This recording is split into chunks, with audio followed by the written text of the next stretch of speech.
In the summer of 1940, southern England lived by the sound of engines. Sirens rose over fields and factory towns. Church towers vanished in smoke, and along the Channel coast, men looked upward with the hard stillness of those who knew what was coming. Formations crossed the water in ordered lines, and for long minutes before the first bomb fell, there was only waiting. Britain was not merely being attacked, it was being measured, tested, and prepared for destruction. The Luftwaffe had already broken one air force after another on the continent. Poland had fallen, then the Low Countries, then France. By the time British soldiers escaped from Dunkirk, leaving guns, vehicles, and much of their heavy equipment behind, the strategic balance seemed brutally clear. Germany possessed numbers, momentum, and the confidence of a force that had so far found no lasting obstacle in the sky. Across Europe, the prevailing belief was simple. If Hitler chose to invade, the Royal Air Force would be crushed first. That fear had roots older than the war itself. In the interwar years, British leaders had listened to one stark prediction repeated with almost liturgical certainty: the bomber would always get through. Modern cities, it was said, were too vulnerable and aircraft too fast. Air defense might delay destruction, but not prevent it. The conclusion shaped budgets, public anxiety, and military thinking. Britain entered the 1930s under the shadow of an argument that had already surrendered the future. The man who would help overturn that assumption did not arrive as a conquering inventor. Robert Watson Watt was a Scottish radio engineer and physicist whose early work dealt largely with atmospheric electricity and the detection of distant thunderstorms. He understood radio waves, interference, and the invisible behavior of signals in the air, but he did not belong to the romantic world of fighter aces or famous commanders. He was methodical, abrasive at times, and not especially elegant in manner. To many in authority, he looked less like a savior than a technical specialist from the margins. In 1935, the Air Ministry approached him for what now seems almost absurd: an assessment of whether radio energy might be used as a kind of death ray against enemy aircraft. Watson Watt answered with cold precision. No practical beam of that kind, he judged, could be built with the power then available. But in rejecting the fantasy, he offered something far more important. If radio waves could not destroy an aircraft, they might still detect one. It was a shift from science fiction to measured reality, and at first, it sounded too modest to change history. The proof came in a field near Daventry on 26 February 1935. Using signals from the BBC's shortwave transmitter and equipment assembled by Watson Watt and his colleague Arnold Wilkins, observers watched for a bomber passing through the beam. On the cathode ray display, the returning echo appeared, then strengthened, then faded as the aircraft moved away. There was no dramatic explosion, no machine hurled from the sky, only a wavering electronic trace. Yet in that trace lay a new idea of defense: warning before impact, knowledge before panic, time before disaster. Even then, belief did not come easily. Britain in the 1930s was financially cautious, politically divided, and not naturally inclined to pour money into unproven towers, transmitters, cables, and secret stations along the coast. Radar was cumbersome, expensive, and primitive. It did not resemble the sleek weapons many officers imagined when they thought of future war. Watson Watt needed allies inside the state, and he found them in figures such as Henry Tizard, who grasped the urgency of technical defense, and Hugh Dowding, whose seriousness gave the new system operational purpose. Dowding mattered because he saw what radar alone could not achieve. An echo on a screen was useful, but only if it entered a disciplined chain of reporting, filtering, plotting, and command. What emerged before the war was not merely a collection of radar masts, but an integrated air defense system. Information from chain home stations was sent to Fighter Command headquarters, compared with other reports, mapped in real time, and passed to group and sector stations that could scramble squadrons with precision. Britain did not invent warning alone, it invented organized warning. The stations themselves were austere and unmistakable. Steel transmitter towers rising more than 300 feet, wooden receiver towers standing beside them, cabins filled with operators, telephones, plotting boards, and the concentrated labor of young men and women whose names would rarely enter the public record. Chain home looked crude by later standards. It operated on long wavelengths, did not rotate like modern radar, and could struggle with altitude estimates. But it could see far out to sea, sometimes up to 200 miles, and that distance created the most valuable commodity of 1940: minutes. Those minutes altered everything. Instead of keeping fighters aloft in wasteful standing patrols, Dowding could hold them on the ground until raids were confirmed and tracked. Pilots preserved fuel. Engines preserved hours. Squadrons could be directed to the right place at roughly the right time. In a battle of attrition, economy was not administrative detail, it was survival. Germany had more aircraft available for the offensive. Britain needed each interception to count. Radar, imperfect but persistent, made scarcity manageable. Yet the truth of the system revealed itself only slowly through the accumulation of clues. A single operator might see little more than a pulse and a rough bearing. The Royal Observer Corps might report formations crossing inland. Telephone lines brought fragments. Filter rooms compared contradictions, removed duplication, and built a picture raid by raid. Out of scattered traces emerged a new kind of intelligence, not spycraft in the traditional sense, but the disciplined interpretation of signals and sightings. Before German aircraft reached their targets, Britain often knew their direction, strength, and approximate height. The Luftwaffe did not at first understand what it was facing. German planners knew Britain possessed radar, and Germany itself had developed important early radar work, but they did not fully grasp the operational significance of the British network or its integration into fighter command. When attacks came against coastal stations in July and August 1940, they were limited and inconsistent. Some stations were damaged, and Ventnor on the Isle of Wight was temporarily knocked out. But the attacks were not sustained with the concentration required to blind the system. In that misjudgment lay one of the campaign's decisive failures. For Watts and Watt, there was little romance in any of this. The towers existed because committees had been persuaded, cables laid, technicians trained, and equipment pushed from theory into service before war made delays fatal. He was not building a miraculous machine in isolation. He was forcing a state to treat an invisible warning system as seriously as visible aircraft. That demand was often uncomfortable. Radar did not flatter traditional instincts. It placed unusual trust in scientists, operators, and carefully managed information.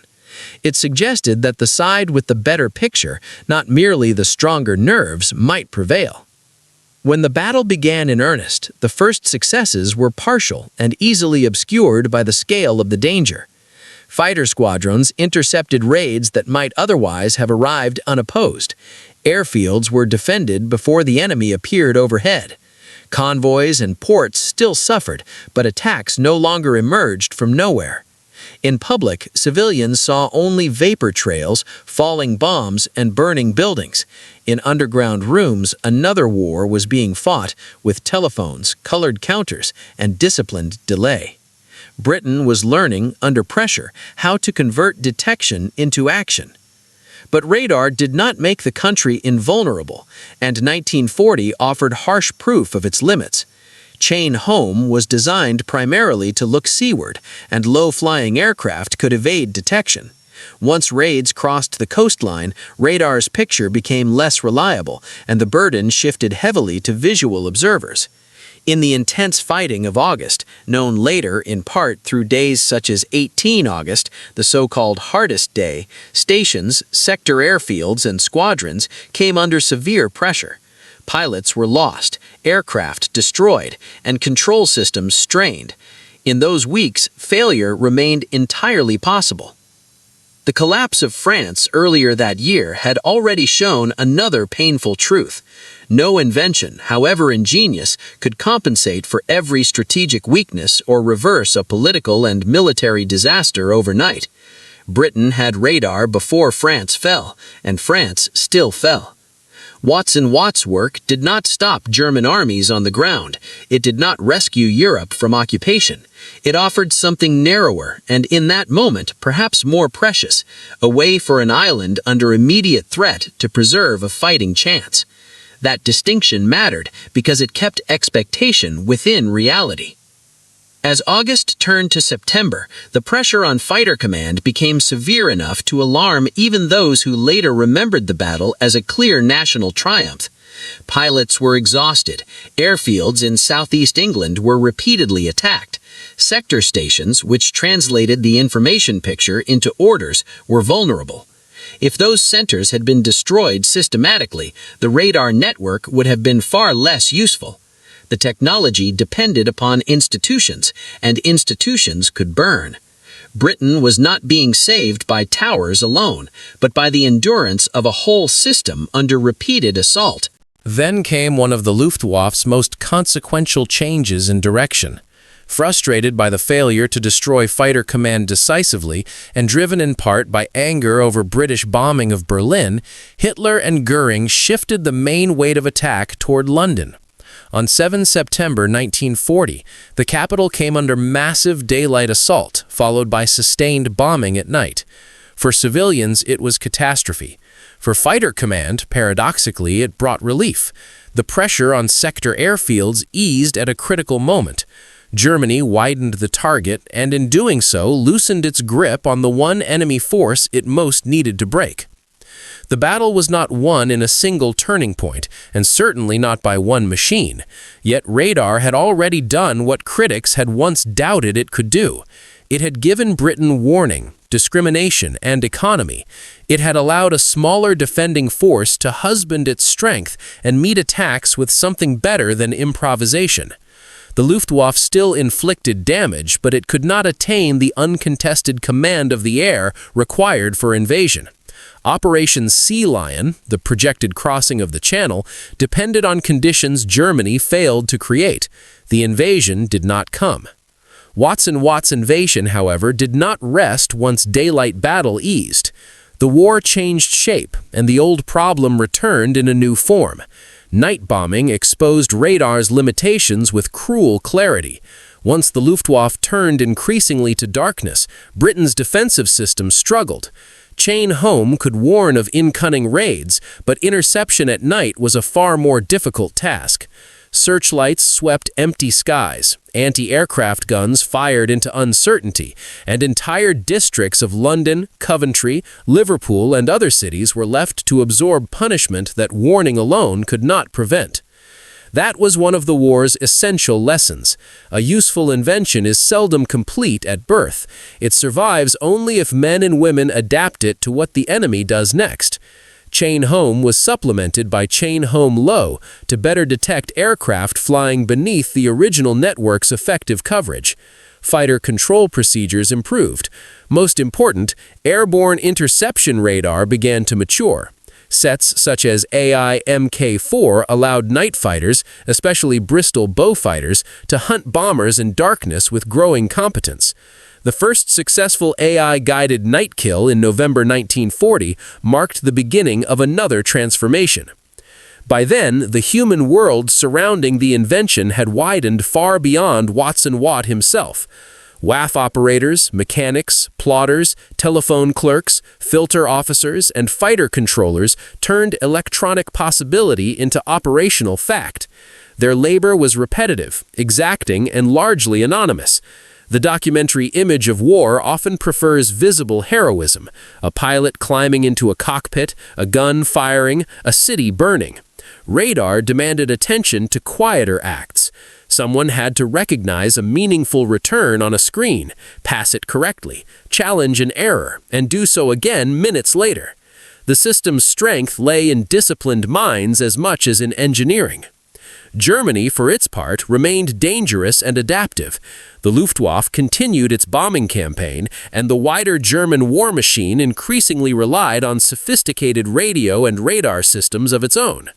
The contest in the air became a technical duel as much as an industrial one.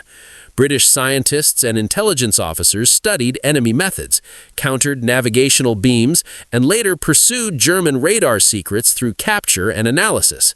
The struggle that Watson Watt had helped begin expanded into a broader war of wavelengths, deception, and electronic interpretation.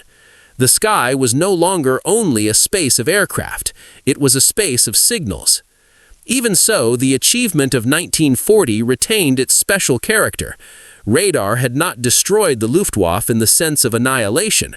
German aircraft still flew, bombed, and fought for years. But the invention had shattered something more immediate and strategically decisive, the assumption that Germany could overmaster Britain in the air by surprise, concentration, and superior numbers alone. It denied the Luftwaffe the easy initiative it had enjoyed over continental opponents. It forced German operations into a costly, contested environment. It helped convert British inferiority in resources into sufficiency in defense. The phrase often used after the war was that Britain had won the Battle of Britain and therefore prevented invasion. That is true, but incomplete. Victory in 1940 rested on a chain of decisions made years earlier, when the danger was not yet visible enough to command unanimous belief. Watson Watt's great contribution was not simply that he devised a practical method of detecting aircraft. It was that he helped persuade a reluctant state to act on the implications of that method before emergency erased the luxury of preparation. In warfare, foresight is often the rarest form of courage. His own life after the great triumph was less luminous than legend might imply. He was honored, knighted, and widely celebrated. Yet, like many wartime innovators, he existed within institutions that diluted individual ownership. Radar had many fathers and many builders. Arnold Wilkins, Henry Tizard, Hugh Dowding, and countless engineers and operators were essential to the outcome. Watson Watt could be difficult, vain in some recollections, and not always generous in the division of credit. That too belongs to the truth. History is rarely strengthened by polishing its central figures into saints. Still, the broad fact remains. A man once asked to evaluate a fantasy weapon helped create a real system that altered the course of the war. He did so not by promising miracles, but by redefining the problem. Britain did not need to blast aircraft from the sky with invisible rays. It needed to know they were coming, to understand where effort should be spent, and to move its limited force with maximum effect. The solution was intellectually modest and operationally revolutionary. It replaced panic with procedure. In the years that followed, radar spread everywhere. It guided night fighters, directed anti-aircraft fire, helped at sea, shaped bomber navigation, and eventually became inseparable from civilian aviation and peacetime air traffic control. The war accelerated the union of science, command, and industry on a scale that few had imagined before 1939. Once electronic detection entered combat, warfare itself changed character. Surprise became harder to preserve. Concealment demanded new methods. Every advance in sensing invited an advance in jamming, masking, or deception. The battle for information moved from papers and codebooks into the electromagnetic spectrum. That legacy is why the story should not be reduced to towers on a coastline or a single battle over southern England. What emerged from Watson Watt's work was a new principle of power. Nations would increasingly fight not only with steel, fuel, and manpower, but with networks that collected signals, fused fragments, and delivered actionable knowledge before the enemy could do the same. The modern battle space, in its deepest sense, began there, in rooms where blips became judgments, and judgments became orders. The future belonged less securely to the larger force than to the better informed one. For Britain in 1940, that difference was the margin between endurance and collapse. The Luftwaffe came expecting to impose itself through speed, weight, and accumulated victory. Instead, it found an island that, for the first time in history, could watch the sky electronically and direct its response as events unfolded. The invention had been doubted because it was unglamorous, because it asked politicians to trust a technical picture they could not see for themselves, and because it contradicted the fatalism of the age. Yet when the test came, the invisible network proved more durable than the old certainties. And so the story ends not with triumphal noise, but with a change in the logic of war. Germany's bid for air superiority over Britain was broken not by brute force alone, nor by courage detached from organization, but by the disciplined use of knowledge. Radar did not abolish fear. It did not spare cities from fire or young pilots from death. What it did was far more enduring. It showed that intelligence, system, and patient human thought could defeat the momentum of apparent strength. In that sense, the quiet engineer changed warfare forever.